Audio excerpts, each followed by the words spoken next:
join us as we accept the world's invitation to visit. Happy traveling!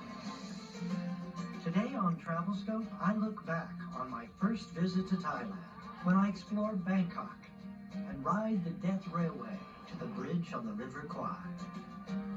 Joseph Rosendo's Travelscope is made possible by EVA Air flies to some of the world's most interesting places and all major cities in Asia. We offer premium economy class in its own separate cabin, serving both business and leisure travelers. EVA Air, a Star Alliance member, and no jet lag.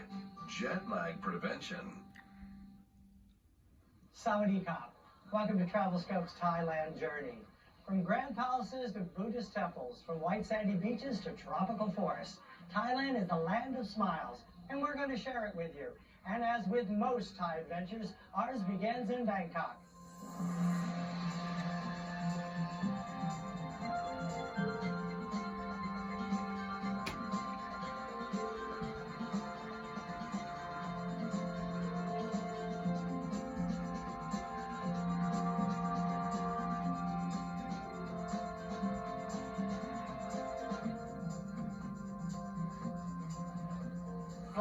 Flowers everywhere. We're at Pakong Talad, Bangkok's flower market. Let's go grab a bunch.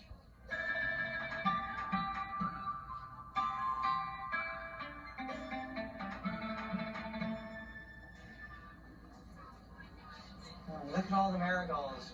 Yellow is a very important color in Asia, and particularly in a Buddhist country.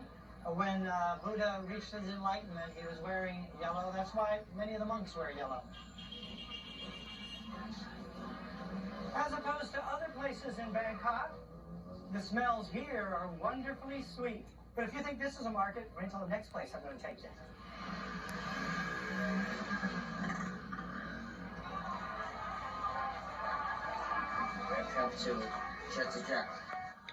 When I come to another country, I like to get into the life of the people as quickly as possible. Rather than a tourist attraction, the Chatuchak market is an attraction for tourists. The difference being that tourist attraction is created just for tourists. This is an authentic experience that we as visitors get to share. If you watch Travelscope, you know I love markets. All throughout Asia, all throughout the world, I always go to the markets because that's where you get to know the people. And here we are at the JJ Market in Bangkok. It is like the supermarket, the super of all markets. More of every different kind of thing I've seen anywhere. And one of the things I love to do is sample the different foods. Is it spicy? This is spicy. Everything's spicy in Thailand. Well, let's go eat.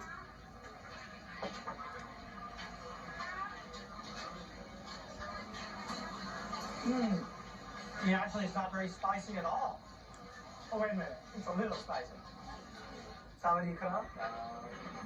And I was interested in your tattoos. Is this something you did for your own pleasure or for other reasons?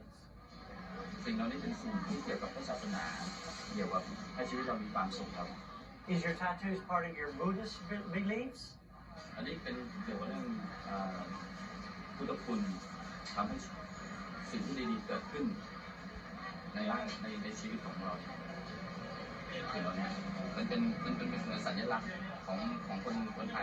What would you say is the number one thing or the most important thing about Buddhism that you could share with someone like me?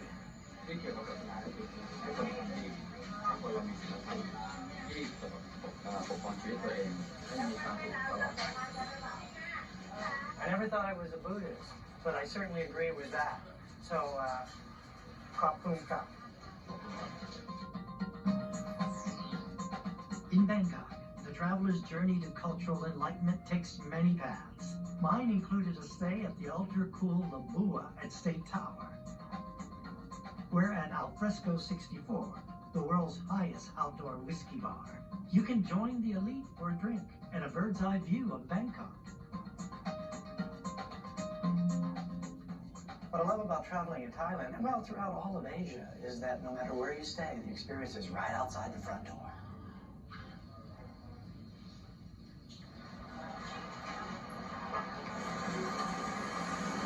What is this? What is it? like a donut. Oh, yeah.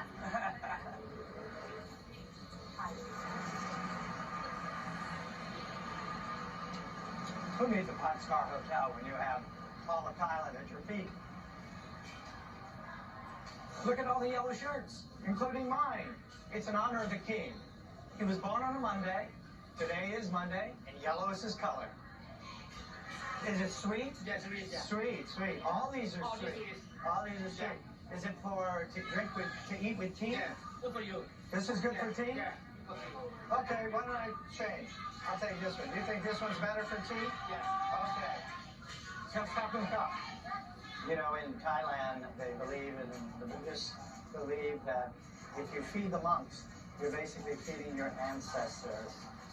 And so, as part of your ritual every morning, you do that. You give them some food, and in exchange, they give you a blessing. And it's a beautiful way to start the day. Get you connected to greater things than yourself.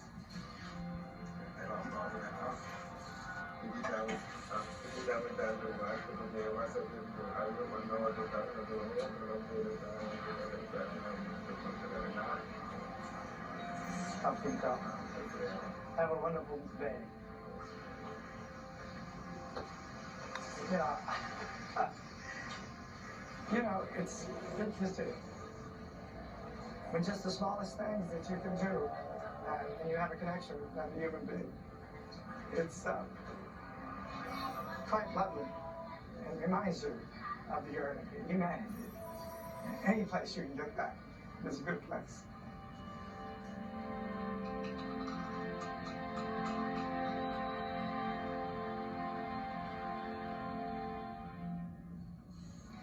The quickest way to travel around Bangkok is by water. I'm heading down to the Chao Phraya River, the pier there, meeting my guide, heading over to the Temple of Dawn. Mr. Ham. Oh, hello. Nice meeting you here. So we're going over to see the Temple of Dawn? We're going to take this boat across and then to see this very beautiful temple. Let's go. Let's go.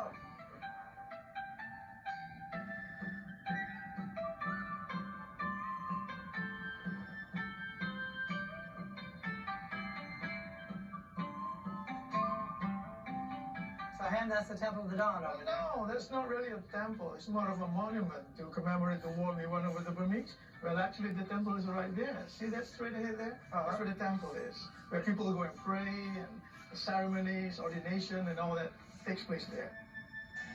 This Buddha is smiling. This one is Buddha in the position of a subduing Mara. Mara means temptation. So all these worldly pleasures, woman, money, and he overcome by sitting in that position. Seems to be very happy about Oh it. yes, that's well. And then you see Buddha statues varies from countries to countries. Some are really mean-looking, some are pot-bellied. You remember? But mostly the Thai Buddhist statues are more serene, more calm. Well, what you're looking now, this is small memorial of the King Thaksin, you know, that defeated the Burmese. Okay. And this was built to commemorate the war. Whoa. Few stairs and very steep, but certainly worth it. Well, as billed, terrific view of the river. Bangkok is probably the most ornate observation tower I've ever seen.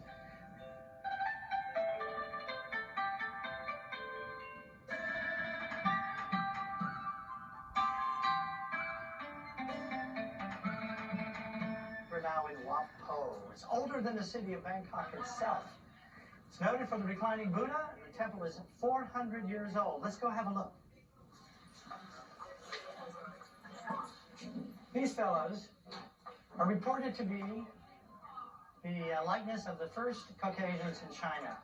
And who would that be? Marco Polo. These statues were actually brought back from the ships that went to China to deliver rice as ballast.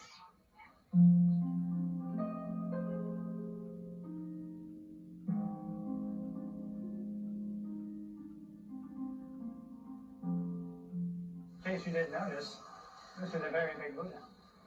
Very big reclining Buddha, 180 feet from head to toe.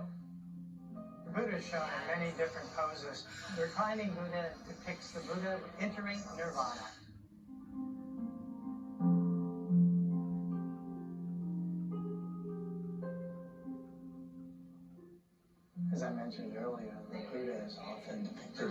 many poses.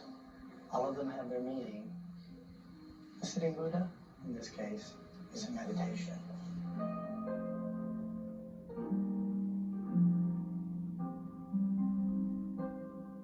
Well, this area is populated with a number of stupa. And the stupa was originally the repository of the relics of Buddha. In this case, these are the ashes of famous or important personages here in Bangkok. Tuk-tuks are another traditional way to sidestep Bangkok's traffic and see the sights. The #1 must-see attraction in Bangkok is the ornate Grand Palace. Formerly the royal residence, now part government center and religious site, the complex covers 61 acres.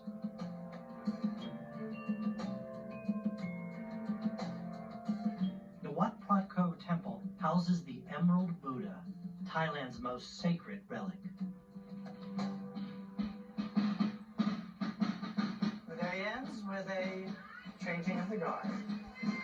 Happens regularly, and it's just part of the pomp and circumstance that takes place here at the Grand Palace. Truly impressive place. As I continue my Thai explorations, close to Bangkok, the Rose Garden Riverside provides accommodations and an interactive Thai cultural experience.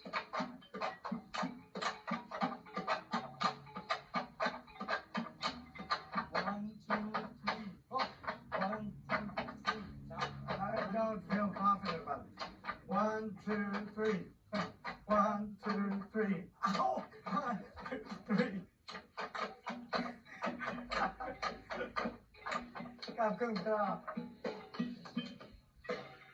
Well, I just got hit once. Not bad. Not bad. You know what's nice about this cultural village, which is kind of a living history, living village, is that people really get to participate and, in a sense, become part of the show. I feel I'm ruining and losing all your rice here.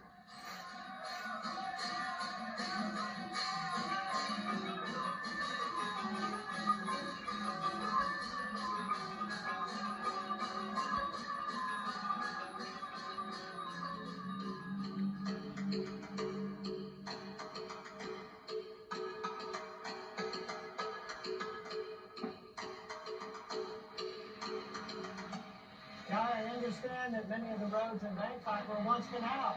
Yes, it was many years ago. So what's nice about the floating market is it gives you indication of the way life used to be in Bangkok and in many towns in Thailand, which is another wonderful reason that tourism helps preserve some of the culture. One of the nice things about going to the floating market is getting there.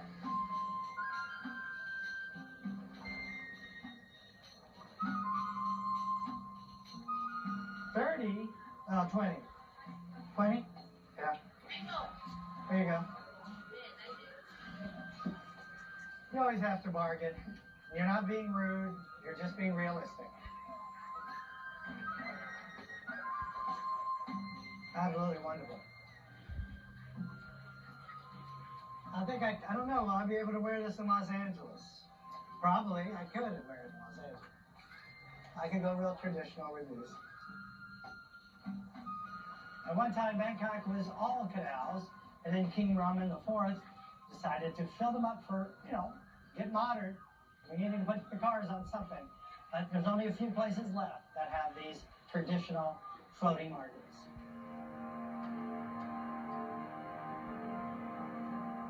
This is a world apart from Bangkok, heading down into the tropical forest and off the beaten track here for an experience on the River Kwai. I'm at the Hintok River Camp that overlooks the River Kwai, and I can't wait to see what it looks like tomorrow morning. It's been a long day. I'm hitting the mosquito netting.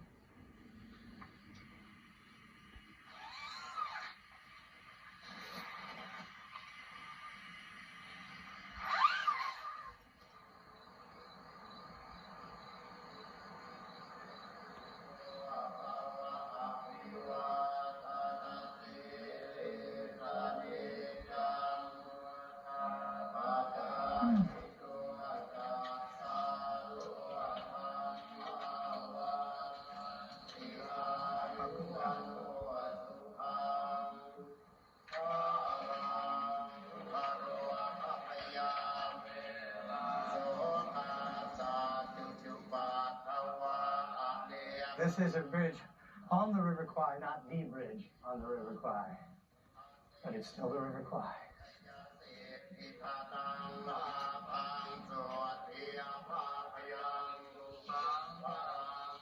There's the temple. That's great. The monks are just coming out just in time.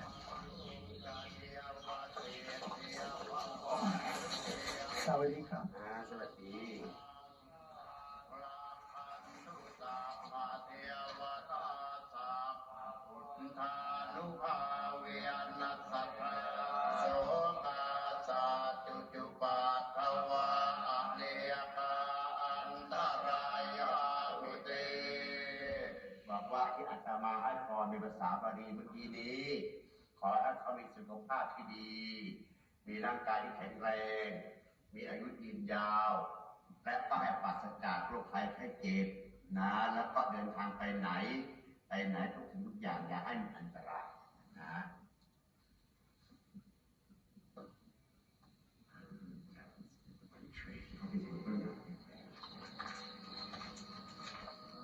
Now what I'm doing is pouring the water from the cup in honor of my ancestors, those dear to me in my life that have gone before. My parents, my grandparents, my brother, my friends, people that have influenced me and continue to influence my life and are still with me in so many ways.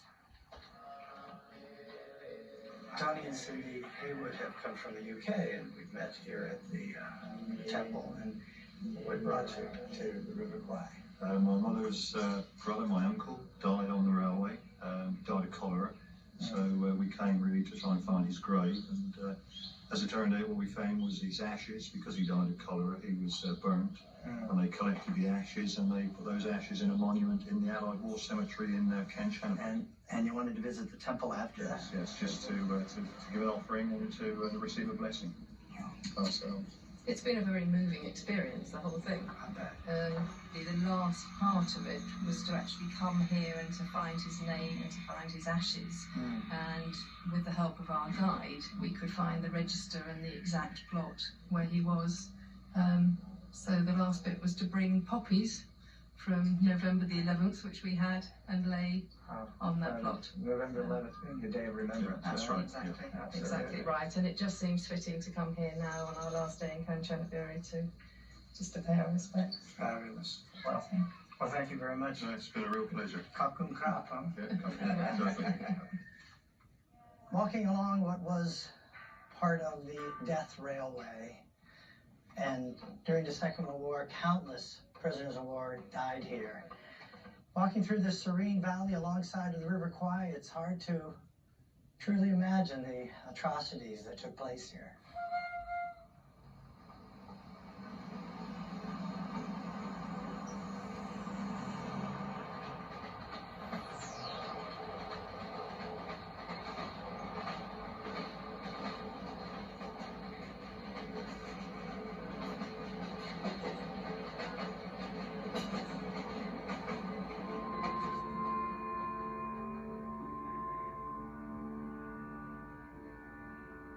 The building of the Burma-Thailand Railway was a plan by the Japanese military during World War II after the bombing of Pearl Harbor. Well, the Japanese enlisted 200,000 Asian labourers, and after the fall of Singapore with the British Commonwealth, and 300,000 Allied soldiers surrendering, the Japanese used 65,000 Allied prisoners of war to help with the construction of the Burma-Thailand Railway. How many people died in the building of the Burma-Thai Railway, which is sometimes called the Death Railway? Over 12,500 Allied prisoners of war, and also over 80,000 Roshima, Asian labourers died in its immediate construction. It's only 500 meters from the memorial to Hellfire Pass, and it's a little bit strenuous, but when you're doing it, you can imagine cutting through this rock. We're walking over it. 60 feet high, 900 feet long, with an 8-pound sledgehammer, a hand drill, and then dynamite. Weary, sick, emaciated from being starved to death. Boy, what we do to each other.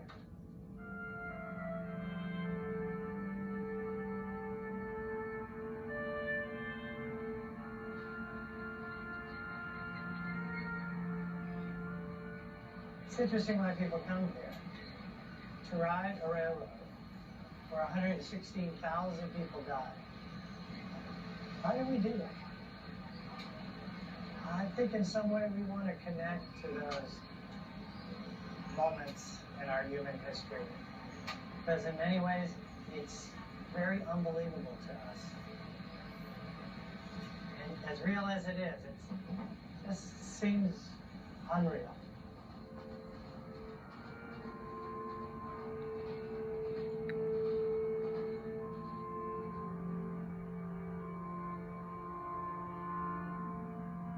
This is where the ashes of Private Morgan and the other 299 names of the memorial are buried in two graves. Private Morgan is actually in the grave over here.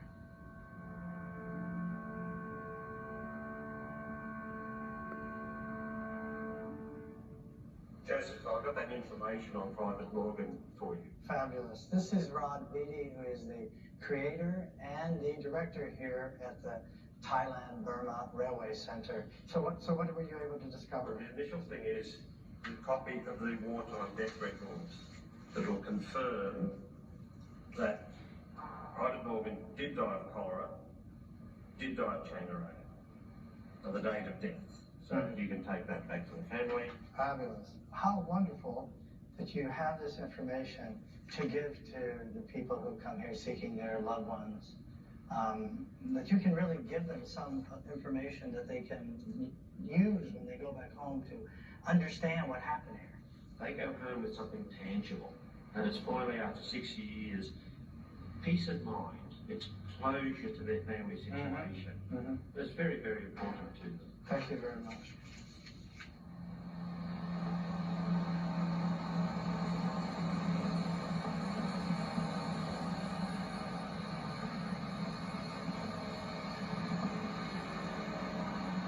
It's not a bad spot to escape to.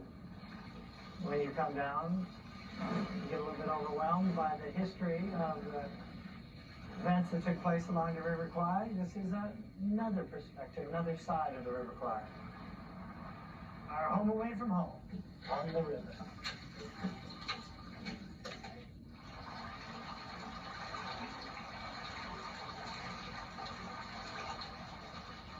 The Death Railway and the bridge on the River Kwai are memorials, places of remembrance of man's inhumanity to man. And though the river has flowed for decades since, it will never wash away the events that took place here. And that's a good thing, lest we forget and treat our fellow man like this again. Of course, it is up to us whether these places remain memorials of our past and not visions of our future. Till next time, this is Joseph Rosendo reminding you of the words of Mark Twain. Travel is fatal to prejudice, bigotry, and narrow-mindedness.